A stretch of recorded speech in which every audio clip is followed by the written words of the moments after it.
Assalamualaikum warahmatullahi wabarakatuh. Halo semuanya, perkenalkan saya Talita Zakia Azara dengan NIM P072311230046 dari tingkat 2A jurusan Gizi Poltekkes Kemenkes Kaltim.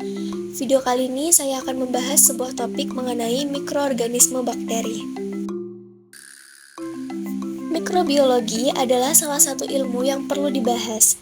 Karena secara garis besar banyak produk-produk makanan dan minuman yang dihasilkan karena adanya aktivitas mikroorganisme yang membantu untuk membentuk makanan dan minuman tersebut. Bukan hanya membantu dan membentuk, akan tetapi ada interaksi antara komposisi makanan tersebut dengan mikroorganisme, baik yang bersifat saling menguntungkan maupun saling merugikan. Mikrobiologi mencakup mikroorganisme yang meliputi bakteri, virus, jamur, protozoa, kapang, dan kamir. Adapun tujuan dari pembahasan ini agar kita dapat mengetahui bagaimana struktur mikroorganisme, fungsi masing-masing komponen mikroorganisme, serta peran mikroorganisme sendiri dalam bahan pangan. Bakteri berasal dari bahasa Yunani yaitu bakterion atau bakterium yang berarti tongkat atau batang. Adapun ciri-ciri dari bakteri yaitu yang pertama, berukuran kecil dengan diameter 0,5 hingga 1 mikron dengan panjang 1-20 mikron. Karena ukurannya yang sangat kecil, bakteri juga disebut sebagai mikroorganisme. Yang kedua, bakteri mempunyai dinding sel. Yang ketiga, hanya dapat dilihat menggunakan mikroskop. Yang keempat, bakteri hanya bersel satu atau yang biasa disebut uniselular. Dan yang kelima, bakteri tidak memiliki membran inti sehingga termasuk mikroorganisme prokaryotik. Selanjutnya kita akan membahas mengenai struktur mikroorganisme bakteri. Struktur bakteri dapat dibedakan menjadi dua macam, yaitu struktur umum, struktur yang biasa dimiliki oleh semua bakteri, terdiri dari sitoplasma, ribosom, DNA, membran plasma, dinding sel, dan kapsul. Kemudian, struktur tambahan yaitu struktur yang dimiliki oleh bakteri tertentu saja. Misalnya ada kapsul, flagella, dan juga pili. Ada juga bakteri yang memiliki kromosom vakuola gas dan endospora. Selanjutnya, kita akan bahas satu persatu mengenai struktur bakteri tersebut. Yang pertama ada dinding sel. Dinding sel jadi tidak hanya tumbuhan saja yang memiliki dinding sel, akan tetapi bakteri juga memiliki dinding sel. Dinding sel bakteri tersusun atas peptidoglikan, yaitu gabungan antara protein dan polisakarida. Dinding sel juga berfungsi sebagai pelindung dan pemberi bentuk bagi sel bakteri. Kemudian, berdasarkan perbedaan ketebalan lapisan peptidoglikan pada dinding selnya, bakteri dibedakan menjadi dua macam, yaitu bakteri gram positif dan bakteri gram negatif. Perbedaan bakteri gram positif dan bakteri gram negatif.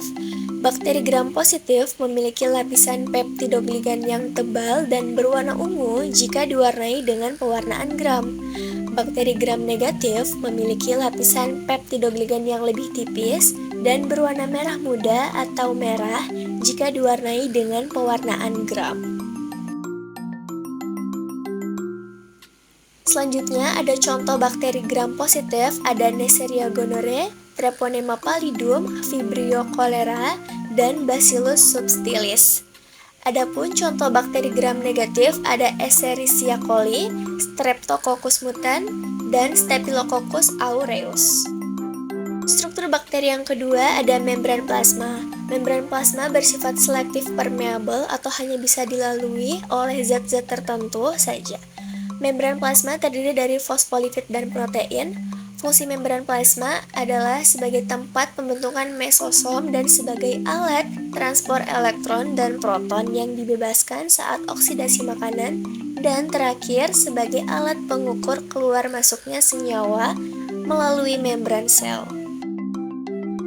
Yang ketiga ada sitoplasma, terletak di sebelah dalam membran plasma dan merupakan cairan tempat berada organel-organel sel bakteri. Mengandung asam nukleat, protein, karbohidrat, lemak, ion organik, dan kromatofora. Fungsinya sebagai tempat terjadinya reaksi-reaksi kimia sel. Yang keempat ada ribosom. Ribosom adalah organel berupa butiran-butiran yang tersebar di sitoplasma dan mengandung RNA. Berfungsi sebagai tempat sintesis protein.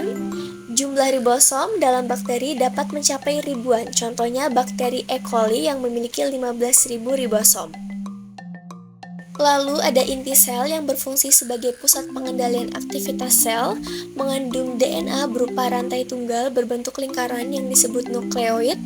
Beberapa jenis bakteri mempunyai tambahan DNA yang membentuk lingkaran kecil yang disebut dengan plasmid. Lalu selanjutnya ada flagella, merupakan alat gerak pada bakteri yang berbentuk batang atau spiral. Berdasarkan letak flagellanya, bakteri dapat dibedakan menjadi ada atrik, tidak berflagella, lalu ada monotrik, mempunyai satu flagella di salah satu ujungnya, kemudian logotrik, mempunyai kumpulan flagella di salah satu ujung selnya, lalu ada amfitrik, mempunyai flagella di kedua ujungnya, dan peritrik, flagellanya terdapat di seluruh permukaan selnya. Kemudian ada pili dan fimbre. Pili merupakan bentuk tunggal dari pili dan fimbria, merupakan struktur berbentuk seperti rambut halus yang menonjol dari dinding sel. Pilus mirip dengan flagellum tetapi lebih pendek dari flagella, kaku dan diameternya lebih kecil. Pili tersusun dari protein dan hanya terdapat pada bakteri gram negatif. Fungsi pili adalah alat perlekatan saat bakteri melakukan konjugasi. Sedangkan fimbria adalah struktur sejenis pilus tetapi lebih pendek dari pilus.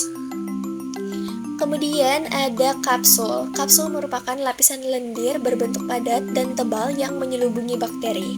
Kapsul tersusun dari polisakarida dan air. Lendir menjadikan permukaan sel bakteri menjadi licin.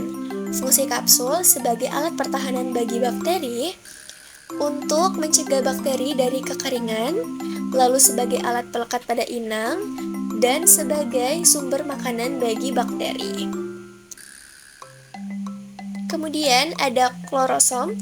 Klorosom merupakan struktur yang berada di bawah membran plasma, mengandung pigmen klorofil yang berperan dalam proses fotosintesis. Kemudian ada vakuola gas. Vakuola gas hanya dimiliki oleh bakteri air yang melakukan fotosintesis. Fungsinya agar bakteri dapat mengapung di permukaan air untuk memperoleh cahaya saat melakukan proses fotosintesis. Ada endospora, merupakan bentuk istirahat dari beberapa jenis bakteri gram positif. Endospora mengandung sitoplasma, materi genetik, dan ribosom. Jika kondisi lingkungan menguntungkan, maka endospora akan tumbuh menjadi sel bakteri yang baru. Selanjutnya, yang akan kita bahas pada kali ini adalah bentuk-bentuk bakteri. Pada dasarnya, bentuk bakteri ada 3 macam, yaitu bacillus atau batang, coccus atau bola, dan spirillum atau spiral. Bakteri juga memainkan peran yang penting dalam mikrobiologi pangan dengan beberapa cara. Yang pertama ada fermentasi. Beberapa bakteri seperti Lactobacillus dan Pediococcus digunakan dalam proses fermentasi makanan untuk menghasilkan produk seperti yogurt, kefir, dan beberapa jenis keju. Fermentasi ini tidak hanya meningkatkan rasa dan tekstur makanan, tetapi juga dapat meningkatkan daya simpan dan nilai gizi.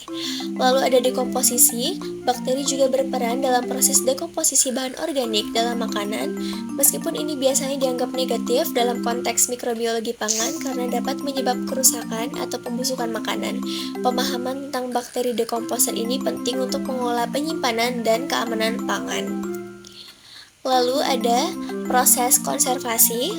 Beberapa bakteri dapat digunakan dalam proses pengawetan pangan melalui metode seperti pengemasan dengan asam laktat atau pengawetan dengan garam, misalnya dalam fermentasi daging seperti dalam pembuatan sosis. Yang terakhir ada probiotik. Bakteri probiotik seperti Lactobacillus dan Bifidobacterium dikenal memiliki manfaat kesehatan. Mereka dapat ditemukan dalam produk makanan tertentu seperti yogurt atau dalam suplemen makan untuk meningkatkan kesehatan saluran pencernaan manusia.